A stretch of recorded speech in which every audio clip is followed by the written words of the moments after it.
Hi, I'm Stevie C and the place to be. I already had a few videos planned for this month, but as usual, life got in the way. This video is a mess of a two-parter. I'll be demonstrating a new PCB design, and I'll be talking about the ongoing hashtag WeMakeEvents and hashtag LightItInRed campaigns, what they are, and how I've been involved with them. If you've been watching my channel long enough, you'll know that I've enjoyed soldering Big Clive's Gallium PCBs. I build them into decorative USB-powered picture frame techno art, which can be used to provide a surprising amount of background light. I also enjoy experimenting with different types of LED. For example, these long-nose high colloid ones, these 10mm ones, and these RGB ones. It's just a shame that I'm unable to find combinations of LED styles that I like. For example, flashing high colloid LEDs or flashing 10mm LEDs. Also, one limitation of the Gallium PCB is that if I want to use a 10mm LED, I have to place the resistor on the copper side instead of the silkscreen side. I designed my own PCB based on Big Clive's design, but with accommodation for 10mm LEDs and those LED flasher ICs. You'll note that I have two positions for resistors. If you wanted static LEDs or you were using the self-flashing LEDs, you would place the resistor in the L position. If you were using a flasher IC, you would put the resistor in the IC position. This allows the same PCB to be used for either configuration. I bought 100 of the TrueSemi M34 flasher ICs from Rapid Electronics to use on one of my boards with red LEDs, as befitting the video theme. Order code 82-0030 for the 1Hz model and 82-0032 for the 2Hz model. Big Clive named his PCB Gallium after the gallium nitride, gallium phosphide and gallium arsenide technology of LEDs. Following a similar naming convention, I'm calling my design Arse, mostly because I'll probably make an arse of it. Now I need to interrupt myself. On the 16th of March 2020, the UK's theatres and live event venues closed. 1 year later, they remain closed. Many live events and theatre workers have had little, if any, support. We were the first into lockdown and will be the last out. The first campaigns for hashtag WeMakeEvents, hashtag LightItInRed, hashtag Red Alert, etc. aim to highlight how the lockdown had affected events workers, particularly those who were self-employed and/or freelance or hired on a zero-hour supply contract. There was almost no mainstream media coverage of our situation. You may recall when a protest prevented the sale of tabloid newspapers for a single day, and politicians reacted to this as, and I'm quoting here, an assault on freedom of speech. Yet they've gone a year and said close to nothing about an entire industry being out of work. Occasionally we've held collaborative social media campaigns, such as hashtag WeMakeEvents. Anyone who worked in or supported the live events industries were encouraged to light up buildings red and post to social media using the appropriate hashtags to show their support. On several occasions this year, including this week, I met up with a colleague from the theatre we worked at to light his garden in red and post photos to social media. You can see those photos on my Instagram, link in the usual place.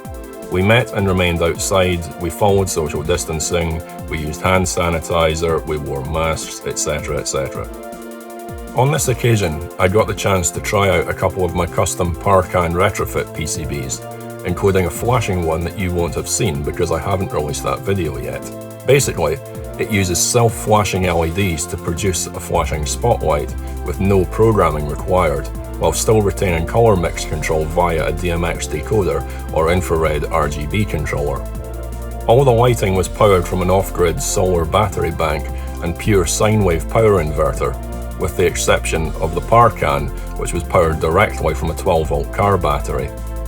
One of the many hashtags being used to draw attention to our plight is the hashtag GovCantSeeUs, although I'm convinced they don't want to see us. They'll happily take our taxes and money we pump into the economy, of course. The money for bombs, expenses, office redecoration, fake COVID tracing software and non-existent PPE has to come from somewhere. I wrote to my SNP MP, Dave Dugan, who wrote back very promptly outlining what he was doing to help raise awareness. As I mentioned in my previous WeMakeEvents video, I also wrote to my local councillor, Braden Davey, particularly because he's much more active on social media and because he claims to care about local jobs and business. 1 year on and still no response from him. So far, he's blocked me on Facebook, Twitter and Instagram. He's ignored all my emails. I wrote to him via snail mail and sent it recorded delivery. It was signed for at his constituency office and he's ignored that as well.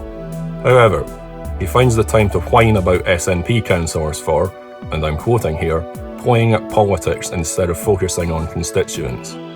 I can't believe I need to explain this again. This is our job, it's not a hobby. We pay tax on our earnings. We don't hide them away in offshore tax havens. We contribute to the economy. We have been banned from working. We were the first into lockdown and will be the last out.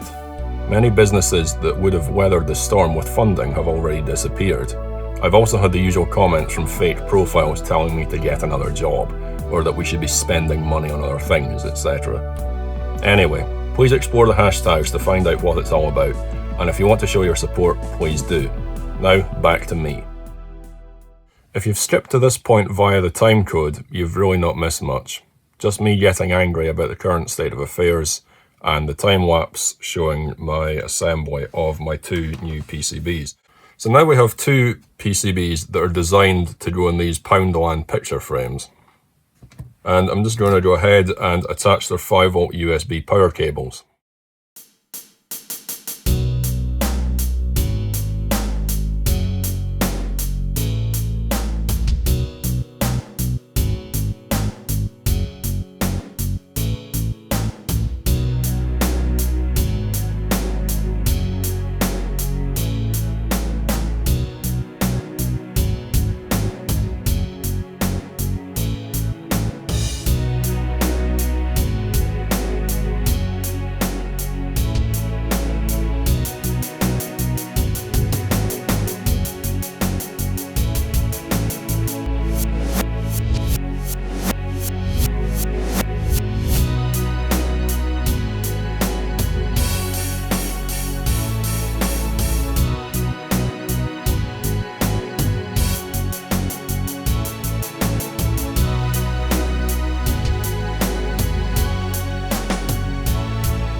So the first thing I notice about the flasher ICs is they don't appear to have a 50-50 duty cycle like the flashing LEDs.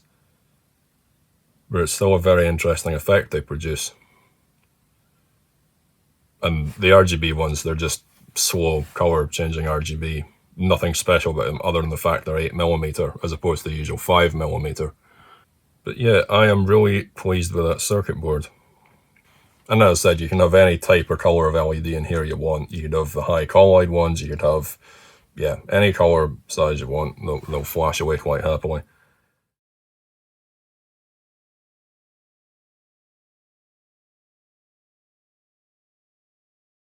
I think this is trying to work out the cure for COVID. If you like this project, please remember to give it a big thumbs up. Share, subscribe, all the usual stuff. And most importantly of all, show support for the live events and theatre community by using the hashtags WeMakeEvents, LightItInRed, and the plethora of other hashtags available. And until next time, thanks for watching.